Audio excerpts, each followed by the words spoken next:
Sebagai seorang abang, bila tengok adik-adik ikut jejak Kimi rasa excited lah. Teruja sebab apa? Daripada diorang nak start mula dalam bidang ni tu, Kimi nampak perbezaan dia, Kimi dengan diorang cepat belajar.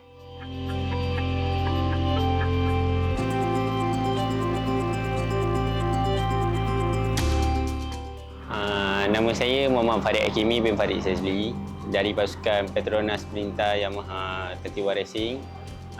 Saya berasal daripada Selangor dan berlumba di kategori CP125. Nama saya Muhammad Farid Syafi bin Farid Shazli. Umur saya 18 tahun. Saya bermain di CP150 bersama tim Idemitsu Honda Yam Honda Racing. Nama saya Muhammad Fairil Azmi bin Farid Shazli. Saya berumur 16 tahun dan saya bermain di kategori Wira KBS. Tim iGold Body 7 Tex Racing.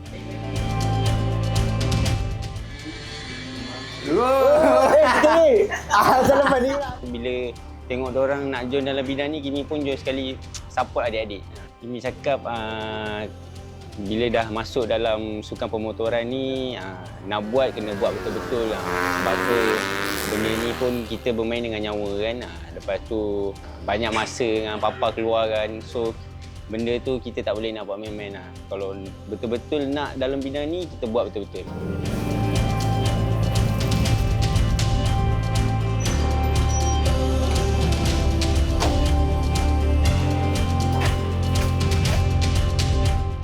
Minat saya mesti daripada abang saya.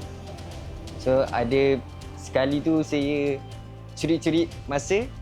Saya bawa motor, saya pergi hujung kampung, saya main lap dekat situ, buat macam dekat dalam track.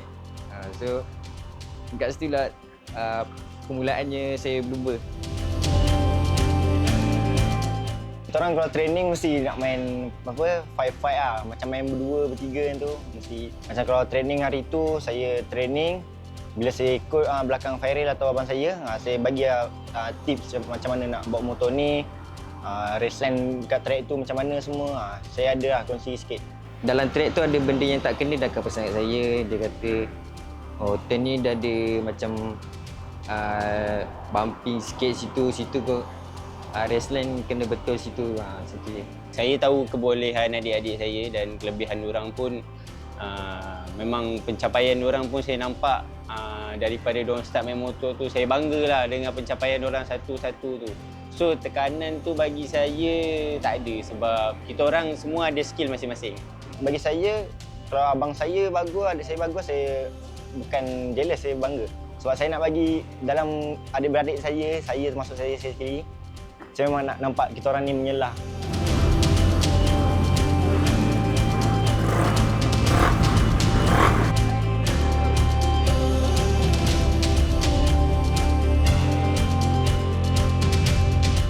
Kimi tak jadi seorang pelumba kemungkinan memang Kimi akan ikut papa full time lah. Untuk papa kerja, tolong papa kerja. Tak pun kemungkinan Kimi akan pergi ke bidang kemahiran, bidang pelajaran, bidang kemahiran. Sebab apa habis sekolah pun waktu form 5 habis SPM tu pun memang Kimi terus ikut papa kerja, tolong papa dekat bengkel, ikut dia pergi memasang owning apa semua, pergi welding. Bila saya hilang semangat, orang yang pertama saya cari kat rumah adalah parents saya lah.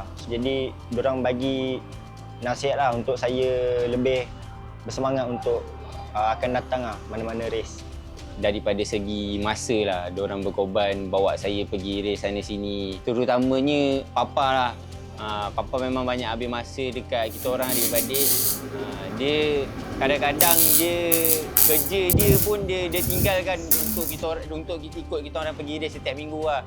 Pengorbanan diorang tu lah yang membuatkan kita orang adik-beradik pun memang tak boleh nak putus semangat lah untuk jadi rider. Kepada ibu bapa saya, terima kasih kerana dah banyak menyokong dan support benda yang saya selalu buat.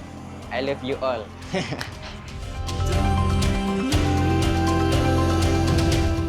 Target saya untuk Sepang ni, saya nak mendapatkan result yang baik dan dapatkan dalam top 3 naik podium.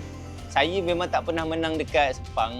Jadi memang nak fight betul-betul. Dan kalau boleh memang nak cari podium lah dekat Sepang sebab saya pun tak pernah menang kat Sepang kan. Dan salah satu dia sebab hometown saya.